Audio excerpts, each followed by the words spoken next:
Salve, salve, rapaziada tricolor, salve, salve, rapaziada torcedores dos clubes, aqui quem vos fala é o Mascarado Tricolor, vindo aqui para analisar mais uma partida, esse jogo contra o Vitória, válido pela 19ª final do primeiro turno do Campeonato Brasileiro, né, em que, se Deus quiser, aí a gente tá no G6 no momento, vamos ver como é que a gente vai terminar, dependendo do resultado dos outros jogos, né,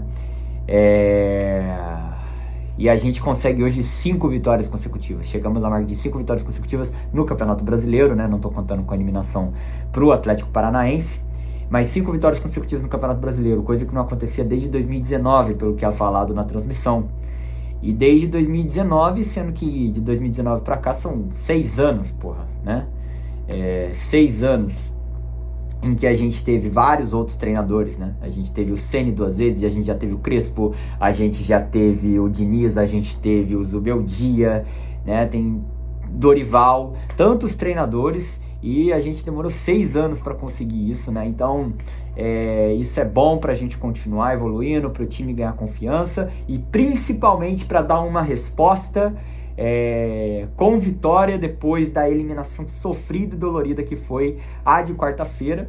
E agora a gente vai para o primeiro jogo da Libertadores, na minha opinião ali, chegamos bem, a gente poderia estar muito pior, a gente vinha de uma fase tenebrosa ainda quando a gente era comandado com o Zubeldia, o Crespo chegou, colocou ordem na casa, e, porra, a gente chega bem para as oitavas de final da Libertadores, principalmente para essa primeira partida, beleza? Libertadores que nós precisamos classificar. Não sei como é que tá nosso adversário.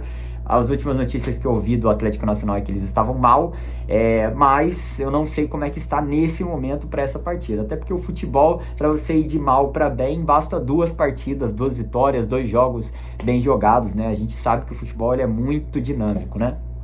Então, comentando sobre a partida, eu acho que logo no início da partida a gente teve uma chance com o Ferreirinha, em que o Ferreirinha prova pra mim o que ele é. Pra mim o Ferreirinha é um excelente jogador, um cara muito bom no X1, uma das nossas principais armas ofensivas, só que a tomada de decisão dele no último lance chega a ser de uma burrice absurda, né?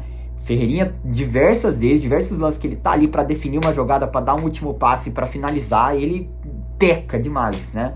Então, um lance que ele peca, a gente poderia sair com 1-0, pelo menos ter criado uma grande chance logo no início da partida, com menos de 1 minuto de jogo, o Ferreirinha erra. E aí, depois desse lance, eu acho que a gente fez um primeiro tempo muito abaixo. Na verdade, eu acho que o São Paulo fez um jogo abaixo, né? Eu poderia até falar bem abaixo, pelo menos no que diz respeito ao primeiro tempo, mas sei lá, eu não sei como explicar.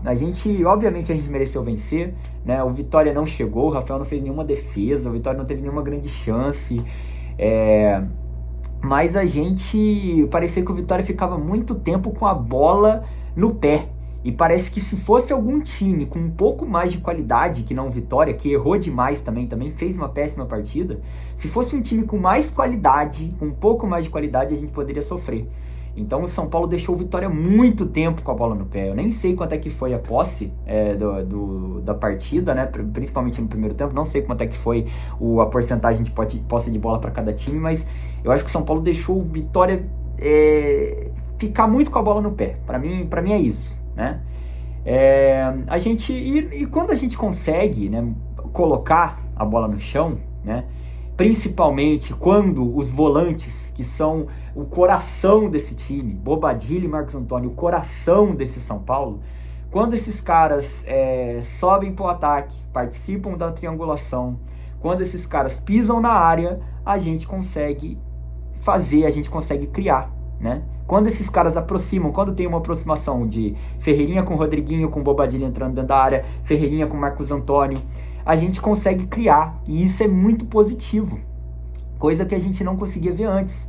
Então, a gente consegue colocar a bola no chão, ultrapassagem do Rodriguinho, passe do Ferreirinha, cruzamento rasteiro para trás, protocolar, isso aí é uma jogada que a gente tem que explorar muito, né? E o Bobadilla pisa na área, chega batendo, faz o segundo gol dele seguido em Campeonato Brasileiro. Então, quando a gente consegue ter a paciência, quando a gente consegue trocar passes e quando tem a aproximação desses volantes, a gente consegue ir bem, a gente consegue criar, e a gente cria a jogada do gol assim.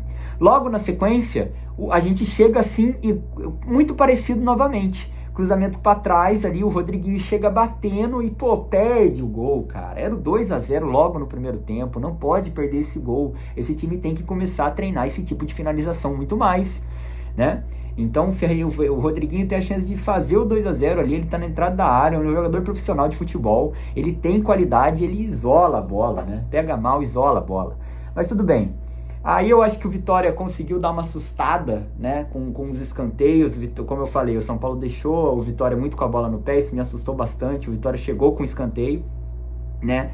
E até que tem um momento ali que eu gostaria de comentar, que é o VAR, né? O VAR hoje ele quis brilhar, né? O VAR pediu uma revisão que beira ao ridículo, que beira ao absurdo. O Ferraresi tá caído no chão, a bola não tem nem direção de gol. O Ferraresi coloca a mão na cara e acaba resvalando no braço dele depois de um desvio. E parece que se o juiz não marca a falta do Ferraresi no lance, parece que ele poderia ter dado pênalti, o que tornaria tudo mais absurdo ainda. Mas só de o VAR recomendar a revisão nesse lance, beira ao absurdo. É para você perder a fé na humanidade, para você perder a fé na arbitragem brasileira totalmente. Aquela fé que tá de 1% chegar a 0%. É absurdo o VAR pedir revisão nesse lance para marcar um possível pênalti pro Vitória naquele lance. É absurdo, né? Graças a Deus, né, não foi marcado e a gente vai para o segundo tempo com uma vantagem numérica no placar. Segundo tempo que fizemos igual ao primeiro tempo. Então o jogo para mim, que deixamos o Vitória muito com a bola no pé, o Vitória, se tivesse mais qualidade, poderia ter feito algum gol, principalmente em alguma bola alçada na área que espirra, sobra pro cara chegar batendo de trás, ou então pega no braço de um jogador, coisa que o VAR já queria marcar ali um pênalti naquele lance. Se tocasse no braço em outro lance ia ser chamado, ia ser pênalti. Então, cara, não acho que fizemos um jogo no total bom, tá? Porém o Vitória cansou. E aí entra também não posso só falar que foi cansaço do Vitória, mas o mérito defensivo do São Paulo. O São Paulo hoje defensivamente foi muito bem, os 3 jogadores, Sabino, o Alan Franco e o Ferraresi, e principalmente eu queria destacar o Ferraresi. Para mim o melhor jogador da partida, foi coroado com uma assistência, ganhou todos os duelos ali no lado direito. E isso é muito bom porque o Ferraresi era um jogador que estava me trazendo muita desconfiança e fez uma boa partida contra o Atlético Paranaense, que a gente não vai comentar sobre isso porque a gente foi eliminado, né? Mas já tinha feito uma boa partida contra o Atlético Paranaense e faz mais uma excelente partida hoje contra o Vitória. Muito boa partida do Ferraresi. Mas o segundo tempo também ruim, né? O São Paulo não criou tanto. Quando chegou ali foi porque o Marcos Antônio e o Bobadilla, principalmente o Marcos Antônio, dava o passe, chegava para receber, aí a gente conseguia criar alguma coisa, mas são jogadores que jogam todas as partidas. Bobadilla e o Marcos Antônio é o coração do time, eles jogam todas as partidas, então os caras também estão cansados, pô. Chega num jogo desse agora, eles já vão jogar terça-feira, tem que jogar terça-feira, né? Então é todo jogo os caras jogando, então também às vezes a gente entende um pouco dessa falta de intensidade, dessa falta de chance de estar pisando toda hora e estar buscando o jogo toda hora. Mas quando o Marcos Antônio se propõe a fazer isso, quando o Bobadilla se propõe a fazer isso, dá muito certo, né? Então eu queria destacar também o Marcos Antônio, boa partida, quando participou, tanto o Marcos Antônio quanto o Bobadilla, quando participaram foram muito bem, Bobadilla com gol e o Marcos Antônio buscando o jogo toda hora, quando quis buscar o jogo.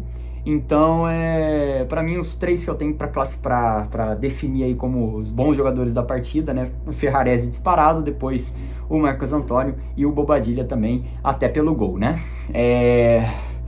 Então, o segundo tempo com poucas oportunidades criadas e muitos erros de passe, principalmente o Vitória também piorou ainda no segundo tempo. E aí, numa bola ali, num escanteio, a bola sobra ali, o Ferraresi bate, o Sabino faz o gol para dar aquele alívio, aquela garantia dos 3 pontos importantíssimos. E agora pra gente chegar muito bem no jogo da Libertadores de terça-feira. Então, cara, eu acho que a minha análise é essa. Eu tenho uma ressalva sobre a transmissão, que ela disse que o Rodriguinho fez uma partidaça também, né? Equiparando o Rodriguinho ali, por exemplo, com a partida feita pelo Ferraresi. Cara, o Rodriguinho é um jogador que eu quero ver evolução, eu acho bom ele ganhar confiança, mas hoje pra mim meu Deus, né? Ele deu assistência, só que, cara, errava demais. Tinha hora que era pra ele tocar, ele tentava avançar com a bola no pé ali, perdia. Ele não participava tanto do jogo. Diversas vezes a gente via ele errando passe simples, né?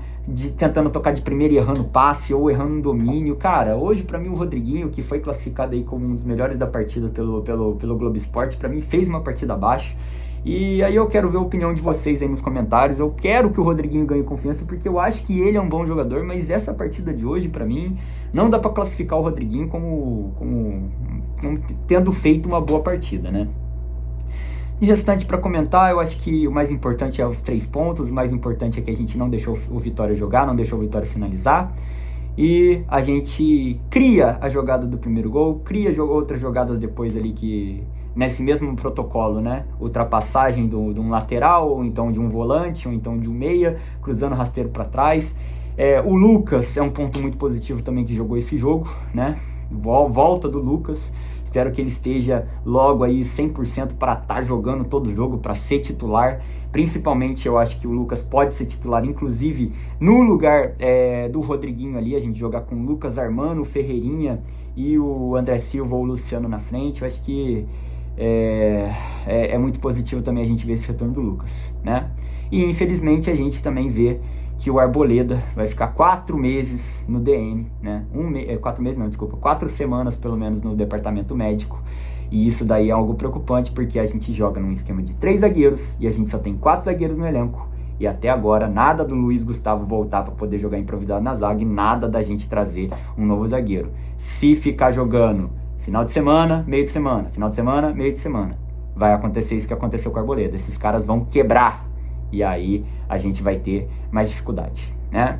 Então eu vou ficando por aqui, né? Já vai bater 12 minutos de vídeo. Excelente vitória, vamos que vamos. Aqui é São Paulo, vamos caralho. E até a próxima, até terça-feira. Vamos!